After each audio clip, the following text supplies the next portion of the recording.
Welcome dear children. Welcome to another video session. Hope you all are doing good and safe. In this video, we will discuss a summary of chapter 11, that is places and their locations. Children, we all live in our houses. If you observe your surroundings, you can see similar houses, other buildings like schools, hospitals, banks, etc.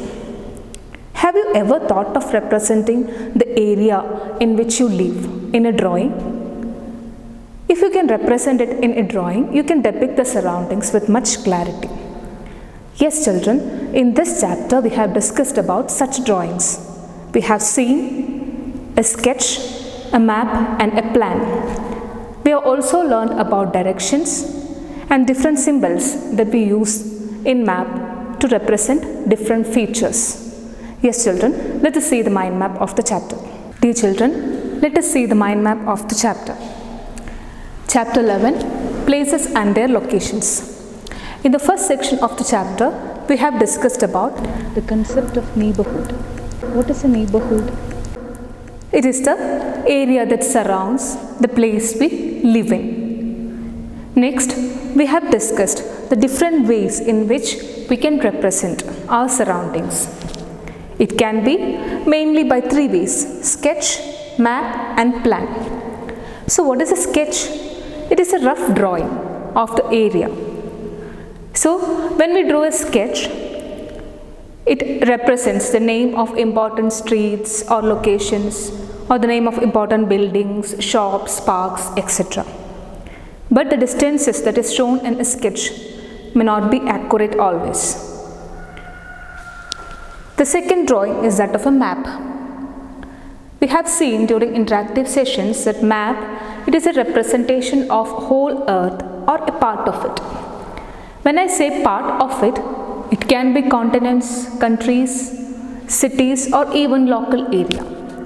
But compared to sketch, the distances shown in map will be always accurate. The third one is a plan. Plan is a detailed drawing of a small area Like a classroom or the building or a house. Even in a plan, the distances shown will be accurate. Next, we have seen the different symbols and colors used in a drawing or in a map we can see. See, in our surroundings there are many features like roads, buildings, rivers, bridges. So we cannot represent all these features by drawing in a map. It will be too clumsy, right? So what happens? We will use certain symbols or colors to represent these features.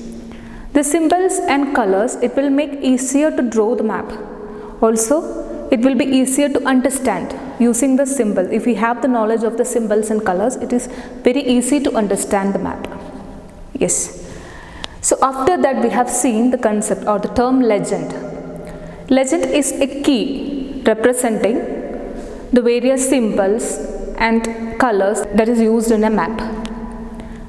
Next, we have seen about the directions in a map.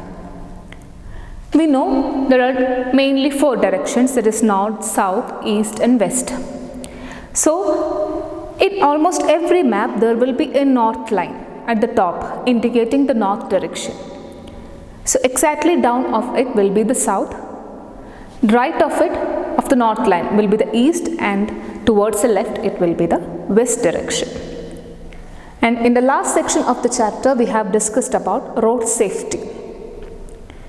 We have discussed what are the different rules we have to follow in order to avoid accidents while we are walking on a road or traveling on a road. So we might have seen few of the safety rules like you must be crossing the road at the zebra line, or you must not look into the mobile phones or listen to music while walking on a road, or you must always walk through the footpath. So these are some of the safety rules that we must follow while walking on road. And last, we have seen some of the traffic signs and what is the meaning of each and individual signs. Dear children, so that is a mind map all about. We have discussed about neighborhood, Sketch, map, plan And we have seen the different symbols and colors used in a map, legends, also the directions and some of the road safety rules and signs. Dear children, hope this video helped you to get the summary of chapter 11, places and their locations. We'll see you all during interactive sessions. Thank you for watching.